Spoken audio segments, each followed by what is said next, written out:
మనం ప్రభు బల్లలో పాలు పొందేదానికి ముందుగా దేవుని వాక్యాన్ని మనము ధ్యానం చేసుకుందాం.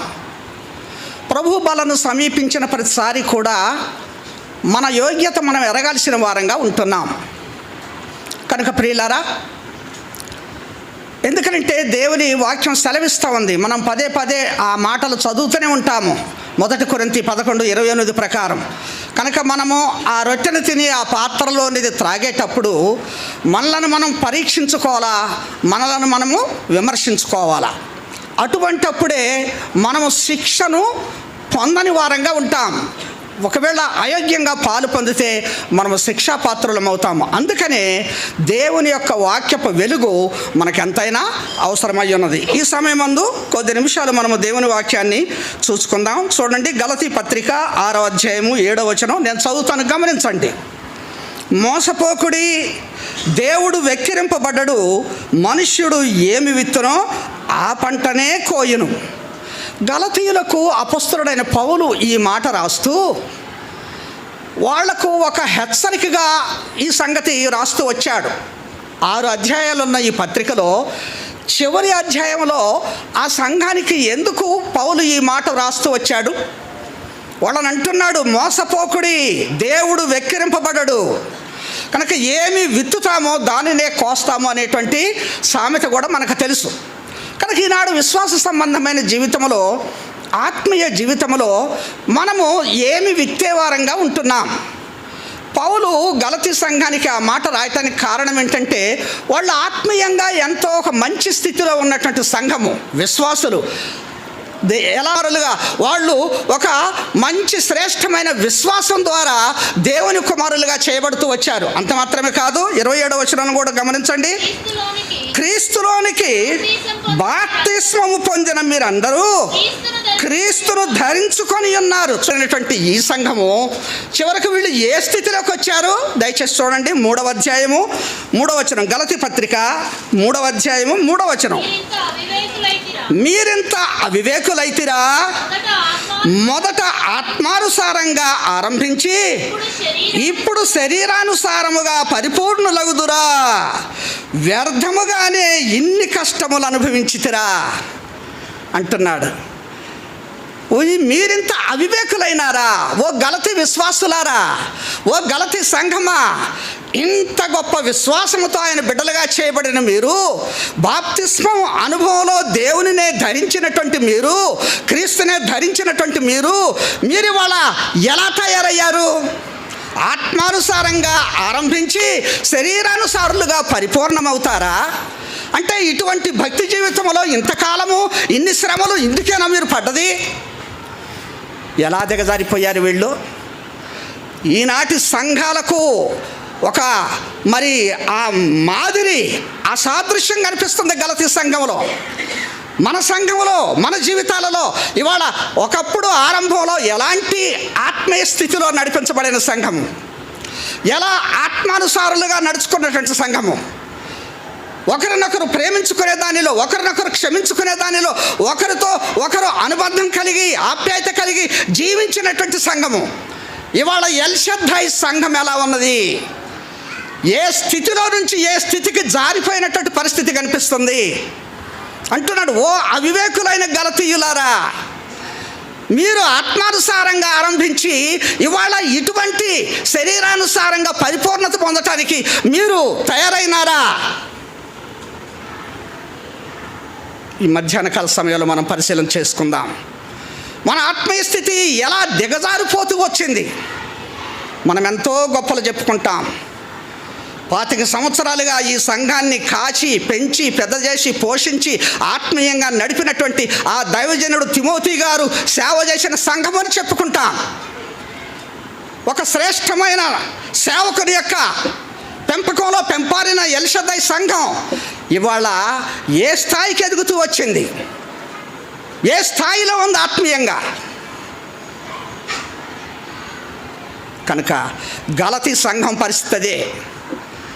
ఆత్మానుసారంగా ఆరంభించి ఎంతో వర్ధిల్లినటువంటి వీళ్ళు దిగజారిన స్థితిలోనికి వెళ్ళిపోతే అపొస్తలుడైన పౌలు అంటున్నాడు, అయ్యో నేను మీ విషయమై పడ్డ ఈ కష్టము ఎంత వ్యర్థమైపోతుంది. కనుక ప్రియులరా, వేదన చెందుతూ ఈ మాట పలుకుతా ఉన్నాడు అపొస్తలుడైన పౌలు. ఇంకా ఆ 4వ అధ్యాయం 9వ వచనం కూడా గమనించండి. గలతీ పత్రికలో ఆ సంఘం యొక్క స్థితి. ఇప్పుడు మీరు దేవునిని ఎరిగిన వారును మరి విశేషముగా దేవుని చేత ఎరుగబడిన వారునై ఉన్నారు గనుక బలహీనమైనవియు నిష్ప్రయోజనమైనవియు నైనా మూల పాఠముల తట్టు మరలా తిరగనేలా మునుపటి వలె మరలా వాటికి దాసులై ఉండగోరనేలా మీరు దినములను మాసములను ఉత్సవ కాలములను సంవత్సరములను ఆచరించుచున్నారు. మీ విషయమై నేను పడిన కష్టము వ్యర్థమైపోవునేమో. ఎలా దిగజారారో చూడండి. కనుక శరీరానుసారమైన స్థితి ఏది? ఆ విశ్వాసము ఏది? ఆ బాప్తిస్మ యొక్క అనుభవము ఏది? ఆ ప్రభువును లోకానికి కనుపరుచుకునే ఆ జీవితము ఇవాళ శరీరానుసారంగా.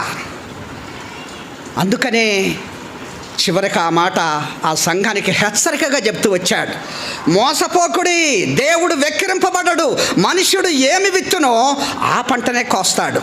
ఎందుకంటే మీరు ఒకవేళ శరీరానుసారంగా పరిపూర్ణం అవ్వాలని చూస్తున్నారేమో, కేవలము ఆచారయుక్తమైనటువంటి భక్తిని కనుపరిచి మీరేదో పరిపూర్ణులుగా చేయబడాలని చూస్తున్నారేమో. జాగ్రత్త, మోసపోవద్దు అంటూ హెచ్చరిక చేస్తూ వచ్చాడు.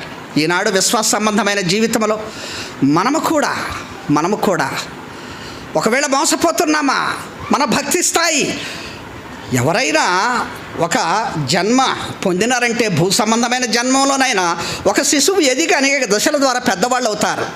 ఆత్మీయంగా మనం జన్మించినామంటే మన ఆత్మీయ జీవితంలో కూడా, మన యొక్క ఆత్మీయ వయసులో కూడా ఆ ఎదుగుదల కనిపిస్తూ రావాలి, ఆ అభివృద్ధి కనిపిస్తూ రావాలి. కనుక రోజు రోజుకు మన ఆత్మీయ జీవితంలో ఉన్న మన పతనాలు, బలహీనతలు వాటన్నిటిని సరి చేసుకుంటూ పరిపూర్ణతలోనికి మనం ఎదిగేటువంటి వారంగా ఉండాలి. కానీ ఇక్కడ దిగజారిన స్థితి కనిపిస్తూ ఉంది. గలతీ సంఘములో అది కనిపిస్తూ ఉంది. కనుకనే ఆ మాట ఈ మధ్యాహ్న కాల సమయంలో ఈ హెచ్చరిక వాక్యాన్ని మన జీవితాలకు అన్వయించుకుందాం. ఎందుకంటే దేవుడు వెక్కిరింపబడడు. కొన్నిసార్లు ఎగతాళిగా మనం బ్రతుకుంటే మనము దేవుణ్ణే వెక్కిరించే స్థితిలో ఎట్లా జీవిస్తే ఏంటి, నేను అన్ని వార కార్యక్రమాలకు పోతున్నాను, అన్నీ చేస్తున్నాను, భక్తి కార్యాలు చేస్తున్నా, దేవునికి అన్నీ ఇస్తున్నాను, కనుక నన్ను దేవుడు కనికరిస్తాడు అనుకొని దేవుణ్ణి వెక్కిరించే విధానంలో నా బ్రతుకు ఉంటే మనం ఒక దినాన మనము విత్తిన దాన్నే కోసే పరిస్థితికి మనం వస్తాం. కనుక మనం హెచ్చరిక పొందుదాం. ఒకవేళ మనకు తెలియని స్థితి ఉంటే దేవుని యొద్ద నేర్చుకోవటానికి మనము ప్రయాసపడదాం. చూడండి, ఒక మాట చూద్దాము. తీతు పత్రికలో ఆ మాట చూస్తాం. తీతుకు రాసినటువంటి పత్రికలో 3వ అధ్యాయము 14వ వచనం గమనించండి.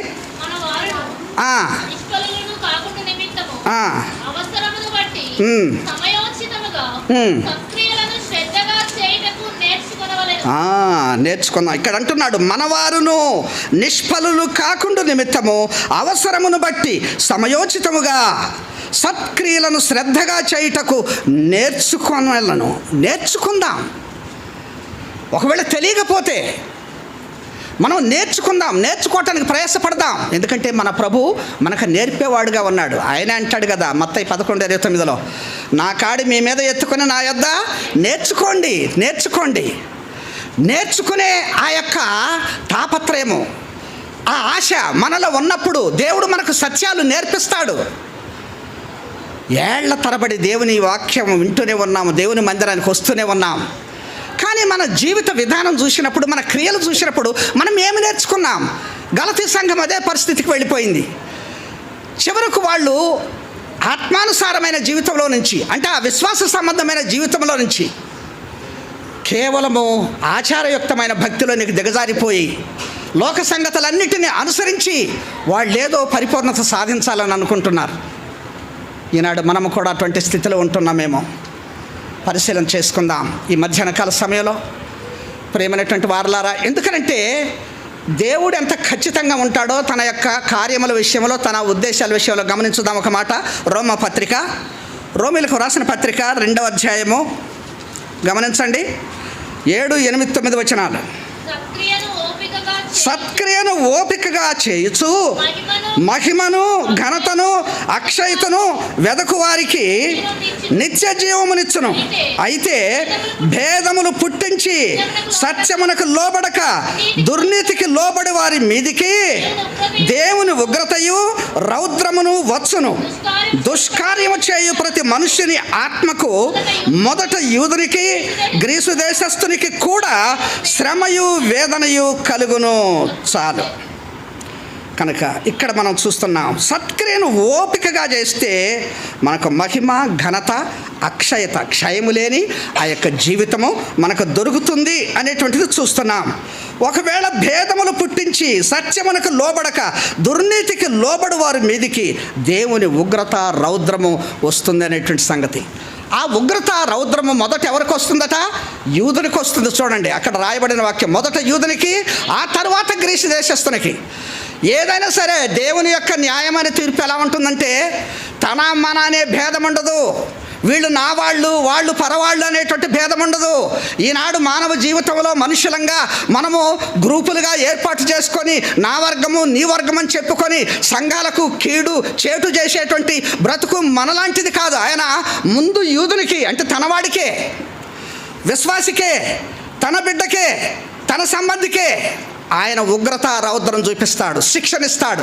ఆ తర్వాత గ్రీసు దేశస్థునికి, అంటే అన్యుడికి. కనుక దేవుడు పక్షపాతి కాడు. ఆయన అందరినీ సమానంగా చూసి అందరినీ శిక్షించి అందరినీ సరిచేసేటువంటి వాడు. కనుక ఈనాడు మన జీవితాల్లో మన స్థితి, ఎందుకంటే మనం సత్క్రియను ఓపికగా చేసేవాళ్ళంగా ఉంటే, మనము దేవుని యొద్ద సత్క్రియలు చేయుటలో మనం నేర్చుకునే వారంగా ఉంటే, సాతానుడు తీసుకొని వచ్చే ఈ కల్పనలు, ఈ యొక్క శరీర సంబంధమైనటువంటి అలవాట్లు, ఆచారములు, ఈ యొక్క మరి ఆత్మానుసారం కాని సంగతులు మనము దూరపరచుకోగలుగుతాం. ఈ సంగతులను ఎరుగుదాం. కనుక నేటి ఈ సమయంలో దేవుని యొక్క వాక్యము ఎంత ఖచ్చితంగా ఉంటుంది, ఆయన హెచ్చరిక ఎంత ఖచ్చితంగా ఉంటుంది, ఆయన తీర్పు ఎంత ఖచ్చితంగా ఉంటుంది అనే సంగతిని ఈ వాక్యం నుంచి మనం కొన్ని విషయాలు నేర్చుకుంటాం. కనుక గలతీ 6:7 వ్రాయబడినట్లుగా మనుష్యుడు ఏమి విత్తుతాడో దానినే కోస్తాడు. కనుక మనం మోసపోకుండా దేవుని వెక్కిరింతల పాలు చేసే బ్రతుకు మనలో లేకుండా మనం చూసుకుంటే అది మనకెంతో ధన్యత, మనకెంతో ఆశీర్వాదం. అట్టివారు ఘనత, మహిమ, అక్షయతను పొందుతారు. లేదంటే ఆయన ఉగ్రత, రౌద్రము అన్నీ కూడా ఒకానొక దినమున మన మీదకి వస్తాయి. ఆయన అందుకే రాబోతున్నాడు.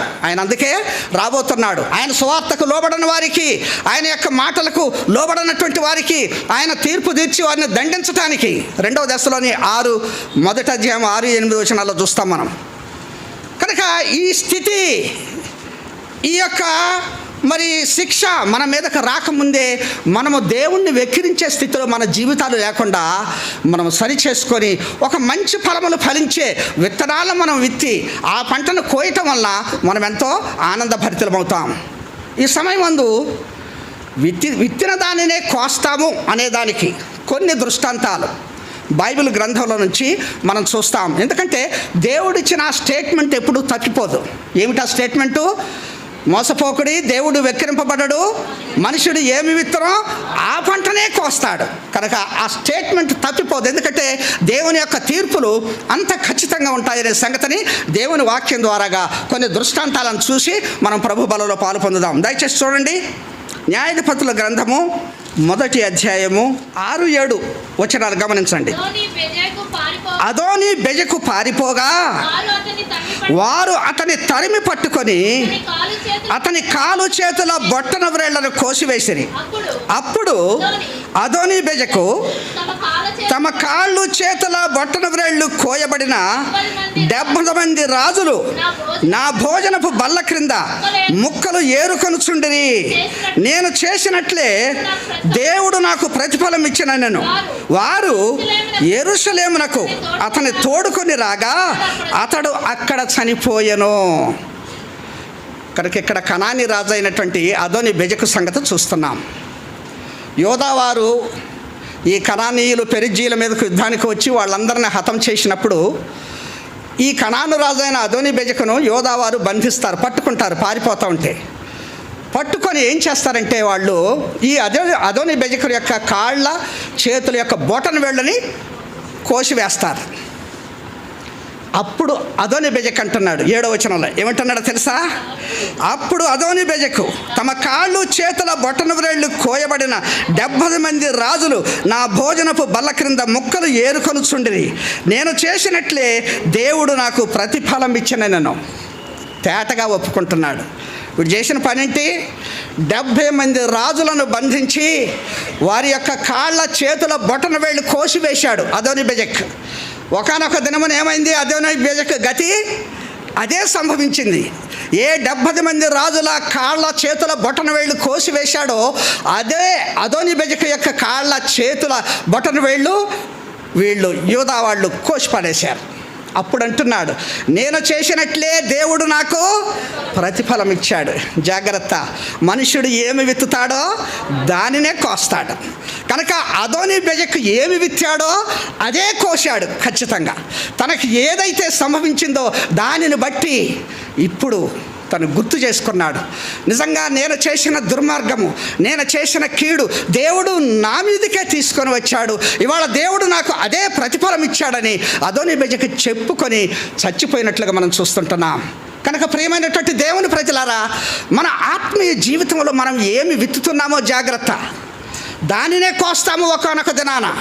అందుకనే ఖచ్చితంగా దేవుని వాక్యంలో ఆ మాట వ్రాసి ఉంచి చెప్తున్నాడు మనకు. కనుక మనుషుడు ఏమి విత్తునో వాడు దానినే కోస్తాడు. అదోని బెజకు జీవితంలో అదే జరుగుతూ వచ్చింది.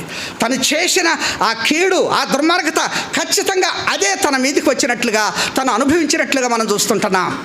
ఈనాడు మన జీవితాలను పరిశీలన చేసుకొని ఆత్మీయ జీవితంలో నిజంగా మనం సంఘములో, సహవాసములో, మన తోటి వారి మధ్య మనం విత్తేది ఏమిటి, మనం మాట్లాడేది ఏమిటి, మనం చేసే చర్యలు ఏమిటి, అవే మనకు వస్తాయి ఒకానొక దినాన కోతగా. కనుక జాగ్రత్త కలిగి మనము మన యొక్క ఆత్మీయ జీవితాన్ని కొనసాగించుకుందాం. ఇకపోతే 2వ సంగతి చూద్దాం.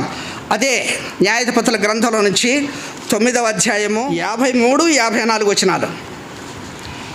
న్యాయాధిపతుల ఒక స్త్రీ అబీమెలకు తల మీద తిరుగటి మీది రాతిని పడవేసినందున అతని కపాలము పగిలెను. అప్పుడు అతడు తన ఆయుధములను మోయు బంటును త్వరగా పిలిచి, ఒక స్త్రీ అతని చంపెనని నన్ను గూర్చి ఎవరను అనుకొనకుండానట్లు నీ కత్తి దూసి నన్ను చంపమని చెప్పగా ఆ బంటు అతని పొడవగా అతడు చచ్చెను.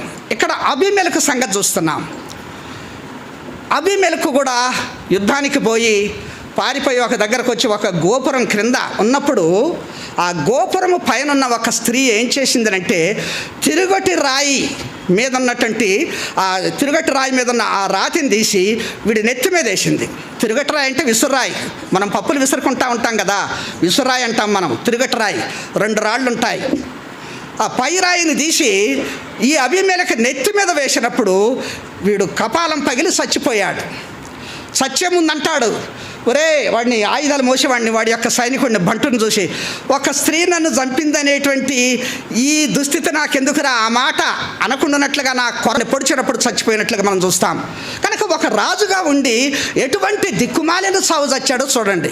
అది రాతితో, ఒక స్త్రీ వేసిన రాతి వల్ల వాడు చచ్చిపోయినట్లుగా మనం చూస్తాం. అసలు ఎవరు ఈ అబీమెలకు, ఏమిటి ఈ సంగతి చూద్దాం. చూడండి 8వ అధ్యాయంలోనే అక్కడ న్యాయాధిపతుల గ్రంథము 8. గిద్యోనుకు అనేక భార్యలున్నందున కడుపున కనిన 70 మంది కుమారులు అతనికి ఉండిరి.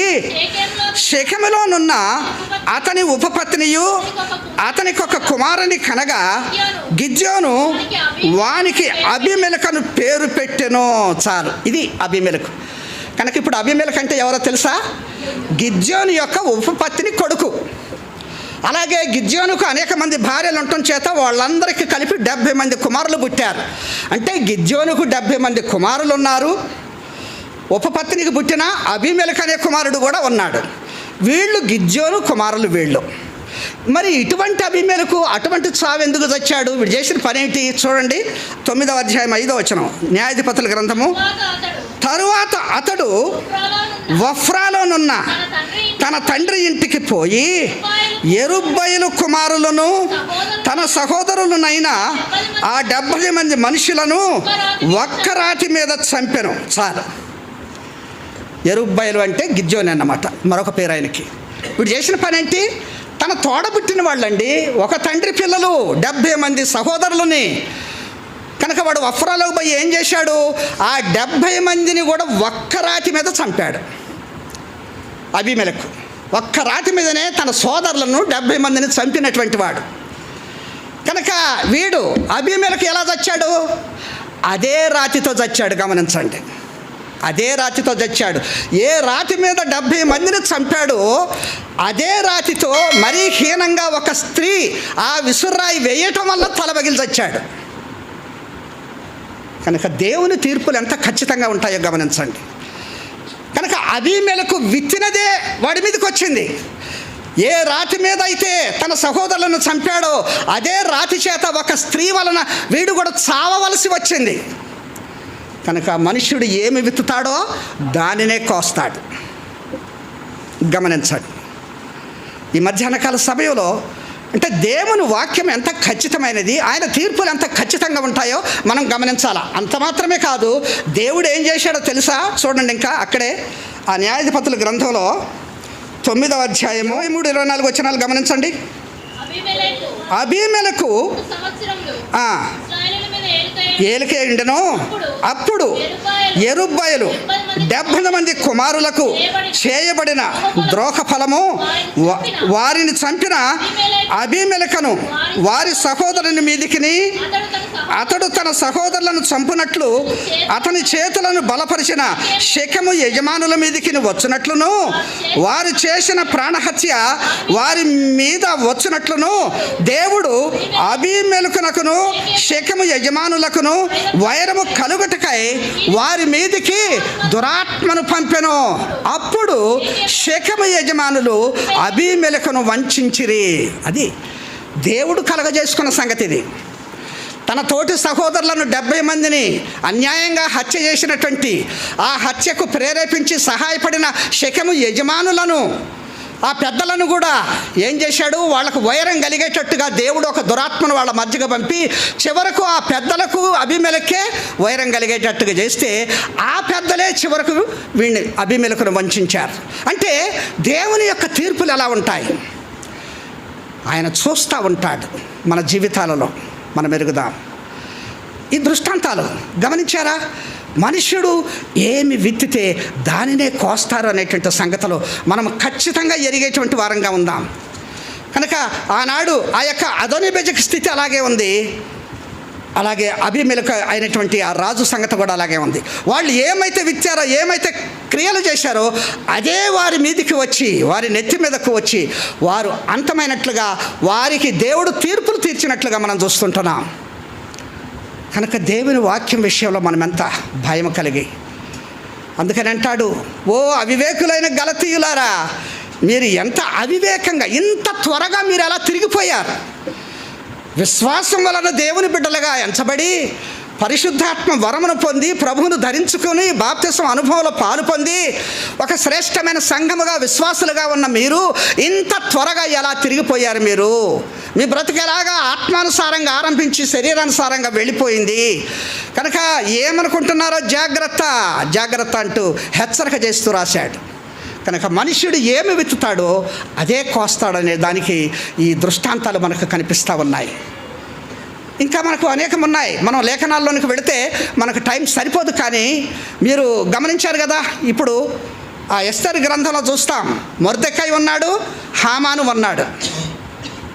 హామాను ఏం చేశాడు? సంఘములో లేదా నా రాజ్యములో అందరూ నాకు సలాములు కొడుతున్నారు, అందరూ నాకు లోబడుతున్నారు, అందరూ నన్ను గౌరవిస్తున్నారు, నాకు మొక్కుతున్నారు. వీడేంటబ్బా రాజద్వారం దగ్గర ఉన్న వీడు ఒక కాపలాదారుడు మొర్దెకై, నేను వస్తే నిలబడడు, నాకు నమస్కారం పెట్టడు, నా మాట వినడు, నన్ను గౌరవించడు. ఏమిటి అసలు ఈ సంగతి? కనుక ఈ సంస్థానంలో వీడు ఒక్కడ లేకుండా ఉంటే నేను ఆడింది ఆట పాడింది పాట కదా. కనుక ఈ మొర్దెకాయ్ అనేవాడు లేకుండా ఉండాలి, వీడిని తొలగించి వేయాలి, వీడిని తీసివేయాలి, అప్పుడు మొత్తం రాజ్యమంతా నాదే అనుకున్నాడు హామాను. కుట్రబన్నాడు కదా. ఆ యొక్క మొర్దెకాయ్ మీద తప్పుడు అభియోగం మోపాడు, శిక్షింపజేయాలనుకున్నాడు రాజు ద్వారాగా. ఏం చేశాడు? ఒక పెద్ద ఉరికొయ్యను తయారు చేశాడు. ఆ ఉరికొయ్యలో రాజుకు లోబడని వాళ్ళు, రాజుని గౌరవించినటువంటి వాళ్ళని ఈ రీతిగా శిక్షించాలని చెప్తే రాజు తెలియనివాడు, అమాయకుడు కదా, తాకిదలు ఇచ్చేశాడు. చెయ్యి హామాను, ఎందుకంటే మంచి గౌరవం ఉంది రాజు సంస్థానంలో, మంచి పేరున్నటువంటి వాడు, అందుకనే చేసిందంతా చెల్లుబడిద్దాం అనుకున్నాడు. ఉరికొయ్య తీసుకొని వచ్చాడు. మొర్దెకాయ్ని దాని మీద ఉరి తీయటానికి పన్నాగం పన్నాడు. ఆ కథ మీకు తెలుసు. ఎవరు ఉరి తీయబడ్డారు చెప్పండి? హామాను ఉరి తీయబడ్డాడు. ఇదేం దుస్థితి? వీడు ఏమైతే చేయాలనుకున్నాడో ఆ చేయాలనుకున్నది వాడి మీదకే వచ్చింది. కనుక అదే ఉరికొయ్య మీద హామాను ఉరి తీయబడుతూ వచ్చాడు, మొర్దెకాయ్ హెచ్చించబడుతూ వచ్చాడు. రాజు సంస్థానంలో రాజు తర్వాత ఒక అతి శ్రేష్టమైన పాలకుడుగా ఆ యొక్క రాజ్యానికి ఏలికగా మొర్దెకాయ్ చేయబడుతూ వచ్చాడు.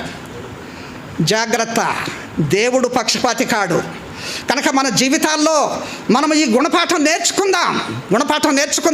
మనం ఏదైనా కీడు తలపెట్టడానికి, మనం ఏదైనా ఎవరినైనా ఏదైనా అవమానపరచడానికి, ఏదైనా ఇష్టానుసారంగా కొనసాగించడానికి మనము ప్రయత్నిస్తే దేవుడు ఊరుకోడు. కనుక తగిన సమయంలో ఏమి ఆలోచన చేస్తున్నావో, ఏమి కీడు తలపెట్టావో, ఏమి క్రియ చేస్తావో అది నీ మీదకే వస్తుంది. జాగ్రత్త. కనుక మొర్దెకాయ్ హామాను జీవితం నుంచి మనం గుణపాఠం నేర్చుకుందాం. అంత మాత్రమే కాదు, మనం బబులోనులో దానియేలు పరిస్థితి కూడా చూస్తాం. దానియేలుని సింహబోన్లో వేయాలని ఎంత ఆరాటపడ్డారు. సింహబోన్లో వేశారు కదా దానియేలుని. మరి సింహాలు దానియేలుని తిన్నాయా? ఎవరిని తిన్నాయి? వేసిన వాళ్ళనే తిన్నాయి కదా. దానియేలుని సింహబోన్లో వేయాలి, దానియేలుని హతం చేయాలి, దానియేలు యొక్క ఈ ప్రాపకం, ఈ పెద్దరికం ఈ బబులోనులో లేకుండా చేయాలి, అప్పుడు మేమే మునగాళం అవుతాం అనుకున్నారు.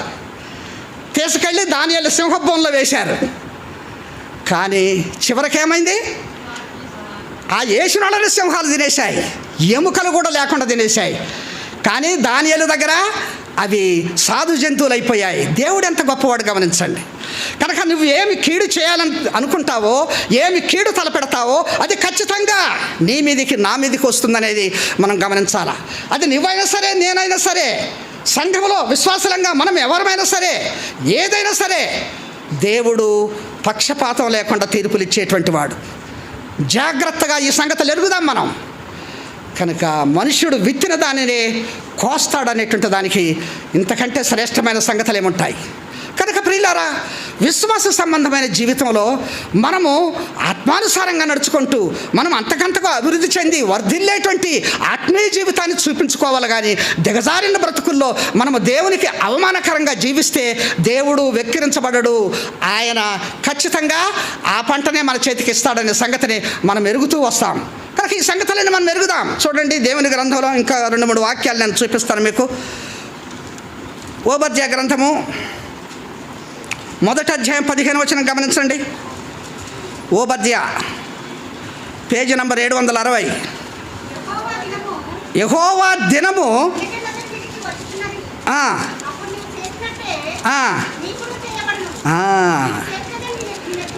అది చూసారా?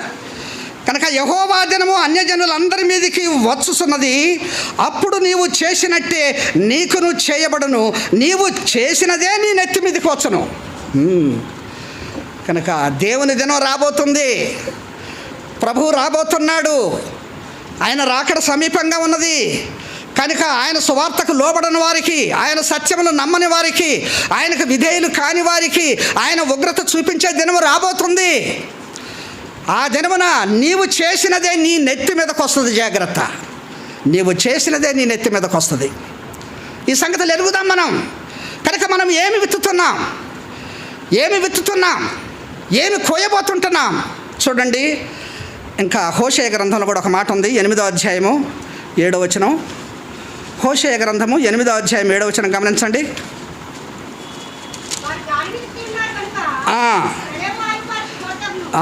చాలు. వారు గాలిని విత్తి ఉన్నారు గనుక ప్రళయ వాయువు వారికి కోతయగును.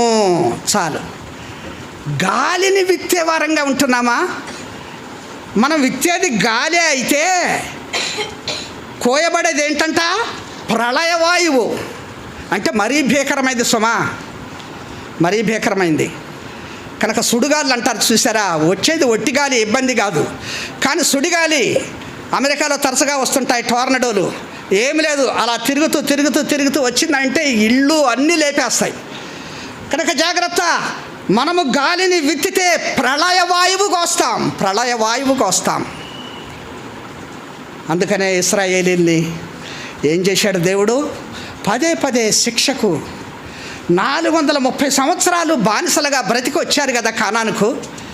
దేవుని ఆజ్ఞలు, విధులు, కట్టడలు గైకొని ఆయన మార్గాల్లో నడుచుకుంటే వర్ధిల్లేవాళ్ళు కదా. ఇంకా తప్పిపోయిన బ్రతికే, ఇంకా దిగజారిన జీవితమే. కనుక దేవుడు పదే పదే వారిని శత్రువులకు అప్పగించి వారిని అణిచి అణిచి కొట్టి కాల్చి, అందుకనే హోషేయ గ్రంథంలో అంటాడు, ఎఫ్రాయిము తిప్పివేయబడని అప్పమలాగా అయిపోయాడు. తిప్పే పరిస్థితి లేదు. అప్పాన్ని 2 వైపులా కాల్చి తిప్పకుండా చేస్తే ఏమవుతుంది? నల్లగా మాడిపోతుంది. ఇశ్రాయేలీల బ్రతుకు అలాగే అయిపోయింది. కనుక తిప్పివేయబడిన అప్పంలాగా గాలిని విత్తారు, ప్రళవ వాయువును కోసుకున్నారు. అందుకనే వాళ్ళు శిక్ష శిక్ష శిక్ష, వాళ్ళ బ్రతుకంతా. జాగ్రత్త. మనం ఏమి విత్తితే దానిని కోస్తామంటానికి ఇవే దృష్టాంతాలు. మనం ఏమి విత్తుతున్నాం? ఒకప్పుడు శత్రువులు ఇజ్రాయిల్ దేశాన్ని అసలు ప్రపంచ పటంలో లేకుండా చేయాలనేటువంటిది వాళ్ళ తాపత్రయం. ఎప్పటికి కూడా అదే జరుగుతుంది. చుట్టూ శత్రువులే, చుట్టూ శత్రువులే. కానీ దేవుని వాగ్దత్తమైనటువంటి ఆ ప్రజలు ఇవాళ ప్రపంచానికే ఒక సవాలుగా కనపడుతున్నారు. ఇప్పుడు ఎందుకంటే ఇరాన్కు ఇజ్రాయిల్కి యుద్ధం జరుగుతుంది కనుక ఆ వార్తలు రోజు కనిపిస్తూ ఉన్నాయి. ఇప్పటికే హమాస్ పరిస్థితి అయిపోయింది, గాజా అంతా పెంట దెబ్బ అయిపోయింది. ఇరాన్లో ఇప్పుడు వాళ్ళ ఆయుధాగారాల మీద, వాళ్ళ డ్రోన్ల కర్మాగారాల మీద ఇజ్రాయిల్స్ బాంబులు వేస్తూ ఉంటే సర్వనాశనం అయిపోతుంది ఇరాన్. కనుక ఏదైతే ఇజ్రాయిల్ని అణగదొక్కాలి, నాశనం చేయాలనుకుంటున్నారో వాళ్ళకే ఆ నాశనం సంభవిస్తుంది. నువ్వేదైతే నీ తోటివాడికి చేయాలని ఇష్టపడతావో అదే నీ మీదకి వస్తుంది. ఇవాళ అదే జరుగుతుంది. కనుక ఈనాడు మనం ఎరుగుదాం ఈ సంగతులన్నీ కూడా. కనుక మనం ఏమి విత్తుతామో దానినే కోస్తాం. గాలిని విత్తుతున్నామా? ప్రళవ వాయువు వస్తాం. జాగ్రత్త. గాలిని విత్తటం ఏంటి? గాలి అనేది దేనికి వాడతాము? మన మాటల్లో యథార్థత ఉండదు, మన ప్రవర్తనలో సరైన జీవితం ఉండదు, మన క్రియల్లో మంచి పరిస్థితి ఉండదు. ఎట్లా పడితే అట్లా అడ్డందిడ్డంగా మాట్లాడటం, అడ్డందిడ్డంగా పనిచేయటం, అడ్డందిడ్డంగా జీవించే జీవితాన్ని కలిగిన వాళ్ళని ఏమంటారు తెలుసా? వాడన్నీ గాలి మాటలరా, అదంతా గాలి బ్రతుకురా అంటే. గాలిని దేనికి వాడతామంటే అడ్డదిడ్డమైన బ్రతుక్కు వాడతాం. కనుక అటువంటి గాలి స్థితి మన జీవితాల్లో ఉందా? ఎట్లంటే అట్లా మాట్లాడి, ఎట్లంటే అట్లా ప్రవర్తించి, ఎట్లంటే అట్లా జీవించి ఈనాడు దేవుని ప్రజలుగా ఇంతవంటి దిగజారిన స్థితిలోనికి మనం వస్తామా? ఈ గాలిని మనము విత్తామా? ప్రళయ వాయువుగా వస్తాం. జాగ్రత్త. కనుక మనము ఆలోచన చేసుకుందాం మన జీవితాలలో. ఎందుకంటే దేవుని యొక్క తీర్పులు అంత స్వచ్ఛంగా, అంత ఖచ్చితంగా ఉంటాయి. దానిని ఎరిగి ఈనాడు మన జీవితాల్లో మనం దిద్దుబాటులోకి వస్తే ఎంత మంచిది. ఆ దేవుడు ఎంత మంచి కరుణామయుడో తెలుసా? దయచేసి చూడండి, కీర్తనల గ్రంథము 18వ అధ్యాయము 25-26 వచనాలు గమనించండి. దయగల వారి ఎడల నీవు దయ చూపించుదువు, యథార్థవంతుల ఎడల యథార్థవంతుడవుగా నుందువు, సద్భావము గలవారి ఎడల నీవు సద్భావము చూపుదువు, మూర్ఖుల ఎడల నీవు వికటముగా నుందువు. దేవుడు అంత మంచివాడు. దయగల వారికి దయ చూపిస్తాడు, సద్భావం గలవారికి సద్భావం చూపిస్తాడు, యథార్థవంతుల ఎడల యథార్థంగా ప్రవర్తిస్తాడు, మూర్ఖుల ఎడల వికటంగా ఉంటాడు. జాగ్రత్త. మూర్ఖత్వం కలిగి జీవిస్తున్నావా, మూర్ఖమనే జీవితంలో ఉంటున్నావా, నీకు విముఖుడుగా ఉంటాడు, వికటం చూపిస్తాడు, వ్యతిరేకం చూపిస్తాడు దేవుడు. ఎందుకంటే దేవుడు న్యాయవంతుడు గనక ఈనాడు మన జీవితాల్లో ఇటువంటి యథార్థత, ఈ దయార్థత, ఈ యొక్క సద్భావము మనం కలిగి జీవించినప్పుడు మన దేవుడు వాటిని మనకు రిటర్న్ అవే ఇస్తాడు మనకు ప్రతిఫలంగా. మూర్ఖంగా ఉంటావా, దేవుడు నీ పట్ల వికటం చూపిస్తాడు. కనుక ఎరుగుదాం ఈ సంగతులన్నీ కూడా, ఈ సంగతులన్నీ ఎరుగుదాం. అనుకుంటున్నాం మనము కొన్ని విషయాలలో, కానీ దేవుడు ఖచ్చితంగా ఉంటాడు. ఆయన యొక్క పాలసీలు మాత్రం చూడండి. సామెతల గ్రంథము 22వ అధ్యాయము 8వ వచనం గమనించండి. సామెతల గ్రంథము, వాడు కీడును కోయును, వాడు దౌష్ట్యమును విత్తువాడు కీడును కోయును. దౌష్ట్యం, ఈ దౌష్ట్యం అంటే అందులో కోపము, ద్వేషము, పగ, అసూయ ఇవన్నీ కలిపి నూరితే పగ ఉంటుంది, అసూయ ఉంటుంది, ద్వేషం ఉంటుంది. ఇటువంటివి కలిగి దౌష్ట్యమును విత్తేటువంటి వాడు కీడును కోస్తాడు. జాగ్రత్త. వాడి క్రోధమును దండము కాలిపోతుంది. ఈనాడు ఈ సత్యాన్ని మనం వెలుగుదాం. ఎంత కటువుగా, కఠినంగా ఈ మాటలు ఉంటున్నాయో గమనించండి. దేవుడు ఎందుకు రాసించాడు వాటిని? మనకు బుద్ధి తెచ్చుకోవటానికి, మనం దిద్దుకోవటానికి. కనుక ఈ సంగతులన్నీ మనం ఎరుగుదాం. ఎందుకనంటే ఒక వ్యక్తి తన అనుభవంలో ఒక మాట అంటున్నాడు. యోబు గ్రంథంలో ఆ మాట చూద్దాం. 4వ అధ్యాయము 8-9 వచనాలు. యోబు గ్రంథము, నేను చూచినంత వరకు నేను చూచినంత వరకు అక్రమమును దున్ని కీడును విత్తువారు దానినే కోయుదురు. చాలు. అక్రమమును దున్ని కీడును విత్తువారు దానినే కోస్తారు. ఏమి దున్నుతున్నావు? ఏమి విత్తుతున్నావు? ఏమి కోస్తున్నావు? ఈనాడు మన జీవితాల్లో కనుక మనము జాగ్రత్త కలిగి, అందుకనే అదొక వార్నింగ్ అన్నమాట. గలతీ సంఘానికి వార్నింగ్ ఇచ్చాడు అపొస్తలుడైన పౌలు. మోసపోకుడి, దేవుడు వెక్కిరింపబడ్డాడు. మనుషుడు ఏమి విత్తునో ఆ పంటనే కోస్తాడు, ఆ పంటనే కోస్తాడు. ఈనాడు మన జీవితాల్లో మనం ఏమి విత్తుతున్నామో దానినే కోస్తాం. ఈ దృష్టాంతాలన్నీ మనం చూసాం దేవుని వాక్యంలో. కనుక మనం ఏదైతే తలంచుతామో ఎదుటివారికి అదే మన నెత్తి మీదకి వస్తుంది, అదే మనకు కోతగా వస్తుంది, ఫలముగా వస్తుంది. కనుక ఈనాడు ఒక మంచి ఫలముల కోసం, ఒక మంచి చేసేదాని కొరకు మనం ఏం చేయాలనంటే నేర్చుకుందాం. దేవుని దగ్గర నేర్చుకుందాం. ఆనాడు ఇశ్రాయేలీయుల విషయంలో కూడా సమూయేలు ప్రవక్త ఒక హెచ్చరిక చేశాడు. గమనించండి, చూద్దాం. 12వ అధ్యాయం, మొదటి సమూయేలు గ్రంథము 12వ అధ్యాయము 24-25 వచనాలు.